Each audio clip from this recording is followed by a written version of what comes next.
अस्सलाम वालेकुम friends, everyday science YouTube channel की एक नई वीडियो में मैं आप लोगों को खुशामदीद कहता हूँ। 13.2 एक्सरसाइज का अगर हम तीसरा सवाल देखें तो वो कहता है कि वाकफियत आमा पर एक क्विज़ का मुकाबला मुनक्कद किया गया।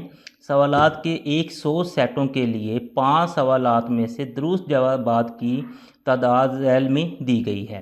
तो वो कहता है कि ये एक टेबल हमें दिया गया है, इस टेबल से ना हमने निस्बती तअद्दद को मालूम करना है। तो निस्बती तअद्दद को मालूम करने के लिए सबसे पहले हमें ना किसका मजमूई तअद्दद यानी कि सिग्मा एफ़ निकालना होता है।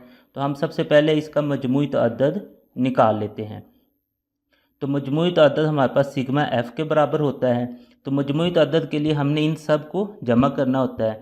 तो सबसे पहले हमारे पास 10 आ जाएगा, उसके बाद 23, उसके बाद 15, फिर हमारे पास 25, उसके बाद 18 और फिर हमारे पास 9 आ जाएगा। तो अब इन सब को जब हम जमा करेंगे तो हमारे पास सिग्मा एफ़ आ जाएगा। तो जमा करने के लिए हम ना कि कैलकुलेटर का इस्तेमाल कर लेते हैं। तो कैलकुलेटर पे ना कि हम इसको जमा करते हैं सबको।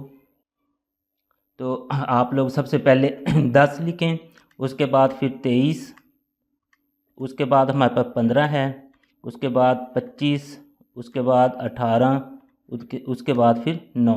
तो सबको जमा करेंगे तो जवाब आप लोगों के पास 100 आ जाएगा। जो इसका जो हमारे पास मजमूई तअद्दद यानी कि सिग्मा एफ़ बना है वो 100 है। अब इसी को इस्तेमाल करते हुए अब हम ना कि निस्बती तअद्दद मालूम करते हैं सबका। तो निस्बती तअद्दद मालूम करने के लिए आप लोगों को ये टेबल जो है इसको थोड़ा सा ना कि इस तरीके से ना बनाना पड़ेगा। यानी कि ये हमारे पास सवाल वाला टेबल है, तो इसकी जो हमारे पास कतारें होती हैं उसको कालमों में तब्दील करके तो फिर हमें ना ये बनाना पड़ता है। यानी कि ये जो एक्स वाला है इधर हमारे पास ये कतार है, तो इसको इस तरह से हमने कॉलम में तब्दील करना है। तो यहाँ पे 0 से लेके 5 तक है, तो हम यहाँ पे 0 से लेके 5 तक लिख देते हैं। अब नेक्स्ट जो F वाला हमारे पास कॉलम है, F वाली बल्कि कतार जो है उसका ये हमने इधर कॉलम बना देना है। सबसे पहले हमारे पास 10 है, उसके बाद 23 है, उसके बाद 15 है, उसके बाद 25, उसके बाद 18 और उसके बाद 9। तो ये इस तरीके से हमने बना देना है।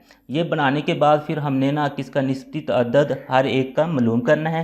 तो निस्बती तअद्दद मालूम करने के लिए सबसे पहले हमारे पास F आएगा, यानी कि इस केस में हमारे पास 10 आ जाएगा।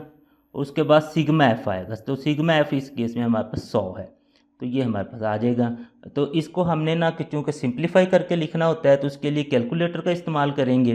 तो सबसे पहले हम 10 लिख देंगे, उसके बाद बटे वाला साइन और नीचे 100 लिखेंगे, तो हमारे पास आंसर 1/10 आ गया।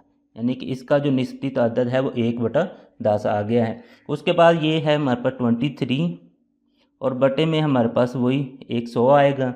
तो 23 इसको भी सिंप्लीफाई करते हैं, वैसे तो ये होता नहीं है तो लेकिन फिर भी मैं आप लोगों को दिखा देता हूँ। तो ये आप लोगों ने करना है, तो वही 23/100 ही आ जाएगा। तो इधर फिर ना चलें हम ना लिख ही देते हैं 23/100। उसके बाद फिर ये हम लेते हैं तीसरी जो इसकी रो है, इसको इसमें देखें तो 15 है और बटे में हमारे पास वही 100 ही आ रहा है। तो इसको भी हमने ना सिंप्लीफाई करना है, तो 15 लिखेंगे, उसके बाद बटे वाला साइन है और 100। तो आप लोगों के पास आंसर आ जाएगा 3/20। तो 3/20 आप लोगों ने इसका जवाब लिख देना है। उसके बाद ये वाला जो है इसका 25 है, तो 25/100 हो जाएगा। तो इसको आप लोगों ने सिंप्लीफाई करना है, तो आप लोगों का 25 आ जाएगा, उसके बाद फिर बटा 100। तो ये जवाब आ जाएगा जी 1/4। उसके बाद अगला जो है इसमें हमारे पास 18 है, बटा हमारे पास 100 है। तो 18/100 को जब हमने ना किधर सिंप्लीफाई करना है, 18 बटे में हमारे पास 100 है, तो आंसर आ जाएगा 9/50। ये 9/50 इसका जवाब आ गया। उसके बाद है जी ये वाला, इसका हमारे पास 9 है और बटे में हमारे पास 100 है। तो इसको भी हम ना सिंप्लीफाई करते हैं, इधर 9 बटे में ना 100 लिख देंगे, तो इसका जवाब 9/100, यानी कि ये तो सिंप्लीफाई होता ही नहीं है। तो इस तरीके से ना आप लोगों ने ये जो सवाल है इस सारे का निस्बती तअद्दद मालूम कर लेना है।